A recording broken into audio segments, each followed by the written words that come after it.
चविली तियेत तांदूळ धुवून टाकिले तीत यथा प्रमाण पाणी घालीत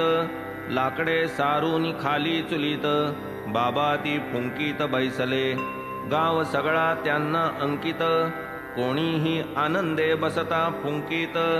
परी बाबांच्या आज्ञेविरहित चालेना हिम्मत कवणाची अन्नही रांधून आणावयास आज्ञाच करण्याचा अवकाश परमसोत्कंठ साईंचे दास साईच उदास एतदर्थ उदास म्हणणे हेही न सार्थ स्वयंपाकी जया स्वार्थ तो इतरा ते कष्टविल किमर्थ अन्नदानार्थ परकिया निज निर्वाहा पोटापुरी स्वये जो मागे माधुकरी हिंडे तदर्थ दारोदारी मागे भाकरी चतकोर तोच करावया अन्नदान सोशील जेव्हा कष्ट आपण तेव्हाच तया ते समाधान राहीना अवलंबून कोणावरी 100 पात्रांचा स्वयंपाक होईल इतुके पीठ कणिक तांदूळ डाळ पाहुनी चोख आणि रोख बाबा स्वये स्वये सूप घेऊन हाती वाणियाचे दुकानी जे जाती व्यवहारी चोख असावे किती जन हे शिकती जयाचेनी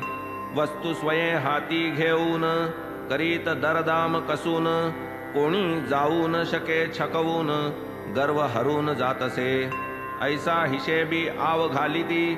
पैही न तेथे जाऊ देती 5 मागता 10 देती दाम चुकविती हातो हात स्वये कामाची मोठी हौस दुजियाने केले न चले त्यास न धरती कधी कुणाची आस परीन त्रास कवणाचा हे एक तत्व बाबांपाशी होते जागृत अहर्निशी म्हणून या हंडीचे कार्यासी साह्य न कोणाशी मागत हंडीच काय धुनीच्या लगत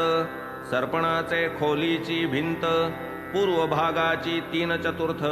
स्वहस्तरचित बाबांची महादू करी कर्दमगारा बाबा थापी घेऊन निज करा रचित विटांच्या थरावर थरा भिंती उभारावयास आणिक बाबा काय न करीती मशीद आपण स्वये सारविती हाती कफनी लंगोट शिवती आसन ठेविती कवणाची हंडीतून येता वर वाफा उसळत असता भयंकर अस्तनी सारून बाबा निजकर घालून खालवर ढवळीत पाहुनी तपेले खतखतले ढवळण्याचे योग्य झाले नवल बाबा ऐसिया वेळे अगाध लिले दावीत कोठे रक्तमांसाचा हात कोठे तपेले प्रखर रखरखीत परी न भाजल्याची खूण यत्किंचित न भयभीत मुखचर्या जो भक्तांची या पडता मस्तकी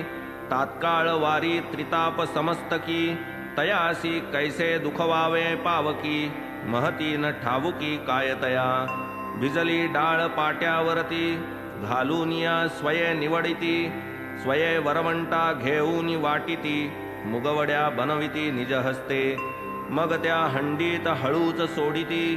खाली न लागाव्या म्हणून घाटिती तयार होता हंडी उतरिती प्रसाद वाटिती सकळिका सकळिका का म्हणतील श्रोते